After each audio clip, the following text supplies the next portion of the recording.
Net দুনিয়ায় তারকাদের ছবি বিকৃত করে ছড়িয়ে দেওয়ার ঘটনা নতুন নয়। সম্প্রতি বলিউড অভিনেত্রী শ্রীদেবী কন্যা জাহ্নবী কাপুরের জীবনের এক চরম অস্বস্তিকর ও ভয়াবহ অভিজ্ঞতার কথা শেয়ার করেছেন। মাত্র 15 বছর বয়সে স্কুল পড়ুয়া থাকাকালীন একটি পর্ন সাইটে নিজের আপত্তিকর ছবি দেখে স্তব্ধ হয়ে গিয়েছিলেন তিনি।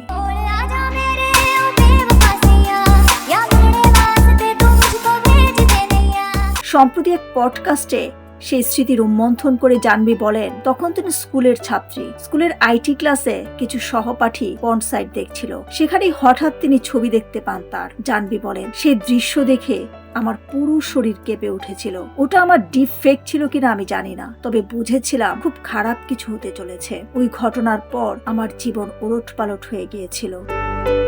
অভিনেত্রী আরো জানান, সেই কিশোরী বয়সের অভিজ্ঞতা আজও তাকে তাড়া করে বেড়ায়। বর্তমানে কৃত্রিম বুদ্ধিমত্তা বা এআই প্রযুক্তির ব্যবহার নিয়েও তিনি বেশ শঙ্কিত। তিনি বলেন, এখনো প্রায়ই এআই দিয়ে তৈরি আমার বিভিন্ন অশ্লীল ছবি নজরে আসে। এমন সব পোশাক পরা অবস্থা আমাকে দেখানো হয় যা আমি বাস্তব জীবনে কখনো পড়িনি। এই ধরনের বিকৃত ছবি তার পেশাগত জীবনেও প্রভাব ফেলতে পারে বলে আশঙ্কা করেন শ্রীদেবী কন্যা। তিনি আক্ষেপ করে বলেন, ভবিষ্যতে কোনো সিনেমার শুটিং এ যদি আমি কোনো নির্দিষ্ট পোশাকে অস্বস্তি বোধ করি এবং পরিচালককে তা জানাই, তবে তিনি হয়তো এই ভুয়া ছবিগুলোকে উদাহরণ হিসেবে সামনে আনবেন। বলবেন যে আমি তো আগে এমন পোশাক পরেছি।